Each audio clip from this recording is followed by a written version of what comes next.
Crescono notevolmente i ricoverati per Covid-19, mentre salgono quelli per West Nile, la cosiddetta febbre del Nilo, che le maledette zanzare, specie davvero poco amata, possono trasmettere perché a loro volta infettate da uccelli. Padova ha il ben poco incoraggiante primato del maggior numero di casi in Veneto a partire da metà luglio ad oggi, ovvero da quando è scattata l'emergenza sanitaria, che attualmente conta 10 persone in terapia intensiva. La degenza è lunga, i sintomi molto gravi, quindi l'impatto nel sistema sanitario, oggi orientato soprattutto alle brevi degenze, risulta alquanto pesante, generando a catena una situazione di estrema difficoltà alla luce di mancanza di terapie, visto che il virus è allo studio di esperti e scienziati, ma non costituisce ancora elemento di interesse per l'industria farmaceutica. Spiace ammetterlo, ma è il destino di infezioni che si spera non diventino epidemiche o peggio pandemiche, come ha drammaticamente insegnato proprio il Covid-19, che per fortuna registra una decisa flessione.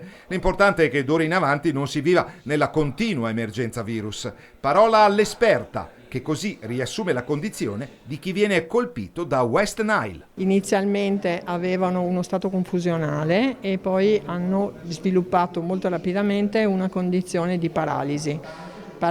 che ha portato ovviamente anche a un problema di insufficienza respiratoria, che quindi ha richiesto il ricorso alla ventilazione meccanica e quindi al ricovero in terapia intensiva. Questa evolutività del quadro è molto rapida, nel senso che il paziente nel giro di ore o al massimo di un paio di giorni risulta avere questo peggioramento e quindi ovviamente la necessità di un ricovero intensivo. In altri casi il problema si limita, nel senso che c'è questa grave astenia ai quattro arti senza avere un interessamento da un punto di vista respiratorio, perché la paralisi a un certo punto si blocca a un livello più basso e quindi permette al paziente di avere un'autonomia respiratoria. Se il paziente ha un esito favorevole e quindi riesce a superare la fase di terapia intensiva, abbiamo poi una successiva fase di recupero che dura mesi. Quindi parliamo di 6-9 mesi o anche oltre, e per avere un recupero che non sempre è un recupero al 100%, quindi possono esserci dei reliquati anche importanti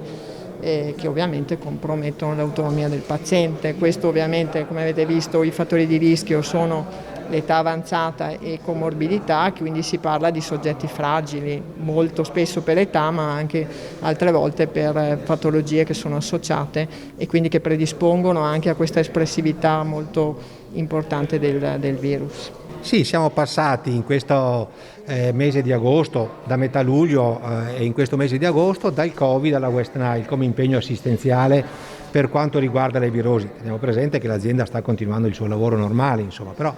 quello che balza un po' agli occhi è questa presenza appunto in terapia intensiva di 10 persone ricoverate. Noi come azienda ospedale Università di Padova abbiamo preso in carico fino ad ora, quindi da metà luglio fino adesso, 71 persone.